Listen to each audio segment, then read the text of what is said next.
Bonjour tout le monde, j'espère que vous allez bien. Donc dans cette vidéo, on va parler de plusieurs intelligences artificielles qui vont arriver là dans les semaines et mois qui suivent et qui devraient être assez intéressantes.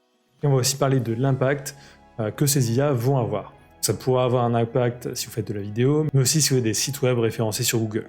Donc la première IA, c'est une IA qui va vous permettre de créer des vidéos. Donc, vous allez voir que c'est quelque chose de vraiment très intéressant. Et ensuite, on va parler de deux IA, donc ChatGPT intégré dans Bing, c'est ce qui va arriver bientôt, il y a déjà quelques exemples, et aussi d'une alternative à ChatGPT créée par Google qui devrait aussi arriver là bientôt, peut-être ce mois-ci. Donc c'est parti. Donc première IA que je voulais vous montrer, c'est Gen 1. C'est une IA qui permet de créer des vidéos, c'est pas encore sorti, ça va sortir là dans les semaines ou mois qui suivent.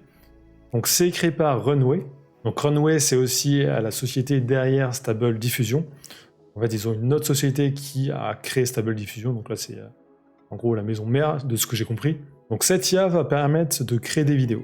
Alors pas des vidéos de A à Z, vous ne pourrez pas lui dire crée-moi une vidéo de chien qui court, ça il ne saura pas le faire, en tout cas pas au départ.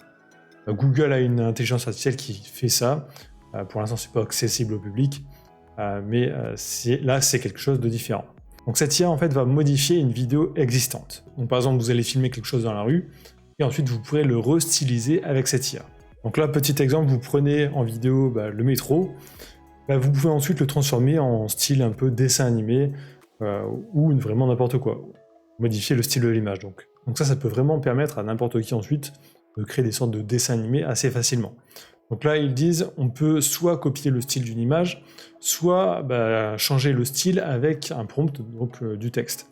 On peut décrire qu'est-ce que l'on veut avec du texte. Ici, autre exemple, donc ils ont pris une vidéo ici de base, ils ont donné une image pour copier ce style de l'image, et voilà le résultat. Donc là, la vidéo à gauche, c'est pas lancé, mais normalement ça fait exactement la même chose, et la vidéo a repris le style. Alors bien sûr, c'est pas encore parfait, mais ça va être la première version. Autre chose aussi que l'on pourra faire, c'est par exemple ici, créer des sortes de mock-up. Donc par exemple ici, ils ont mis des livres debout avec des petits stickers entre deux pour faire une route, et ensuite avec du texte, ils lui ont dit tu vas transformer ces livres en immeubles. Et là, voilà ce que ça donne. Alors là aussi, la vidéo s'est pas lancée, je sais pas pourquoi, mon navigateur bug là quand j'enregistre. Autre chose aussi possible, c'est ici, on a la vidéo de base à gauche, on va pouvoir lui dire tu vas modifier quelque chose par exemple sur le chien. Là, le transformer en dalmatien. Bon, alors là, cet exemple-là est un peu dégueulasse, parce que les tâches ne restent pas exactement au même endroit, mais c'est possible de modifier un élément sur une vidéo. Autre chose aussi, si vous faites de l'animation, donc 3D ici, donc là vous avez fait un petit personnage qui nage, vous pouvez faire un rendu de ce personnage, donc décrire qu'est-ce que vous voulez avec ce personnage. Donc ajouter des textures. Autre chose aussi possible, c'est d'entraîner une IA avec des personnages ou n'importe quoi. Donc par exemple ici ils ont ajouté ces images pour entraîner l'IA, et ensuite dans n'importe quelle vidéo ils peuvent reprendre ce style-là pour mettre en animation ce personnage. Donc ça va donner vraiment des choses assez intéressantes, qui n'était pas possible de faire actuellement, ou alors c'était assez complexe de le faire. Donc là, bien sûr, ce n'est pas encore accessible au grand public, ça devrait bientôt arriver. On peut très bien imaginer faire des petits films d'animation avec ça. Donc là, par exemple, j'aime bien cet exemple. Donc là, ils ont pris un couple qui fait un vlog, et on pourrait carrément transformer le vlog en sorte d'épisode de Simpson ou n'importe quoi. Et encore plus bas, il y a encore quelques exemples en plus, assez intéressants.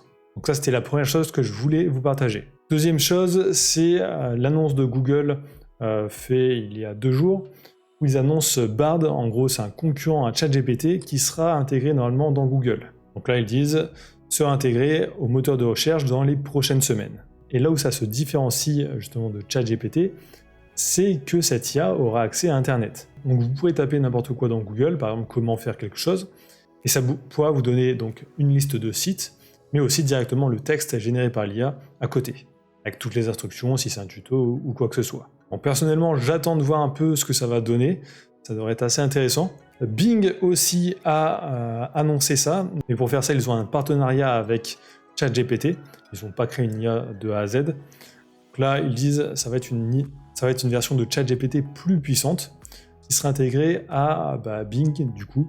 Donc il y a déjà une démo, donc on peut voir sur quelques résultats qu'est-ce que ça va donner. Donc là on va prendre quelque chose ici, donc celui-ci. Donc là on va taper notre texte ici dans le moteur de recherche Bing. Ça va nous donner ici par exemple le résultat comme sur ChatGPT un peu.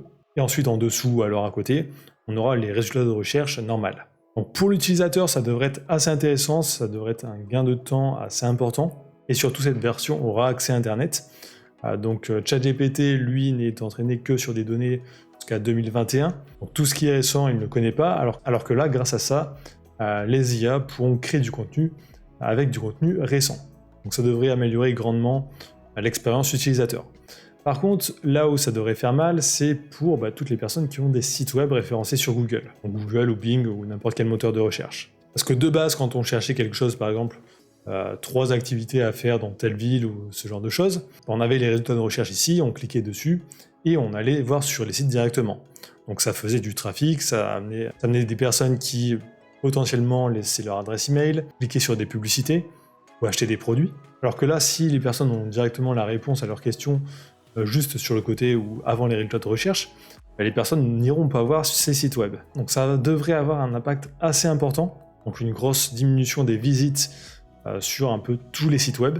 Donc ça, attention, si vous avez des business avec des sites de niche qui répondent en gros à des questions assez basiques, votre business pourrait être assez impacté dans les mois qui suivent. Donc c'est tout pour aujourd'hui, c'était une petite vidéo pour vous montrer un peu quelques IA qui vont arriver là dans les semaines ou mois qui suivent. Donc si vous avez aimé ce type de vidéo, tapez IA dans les commentaires ou mettez n'importe quel autre commentaire.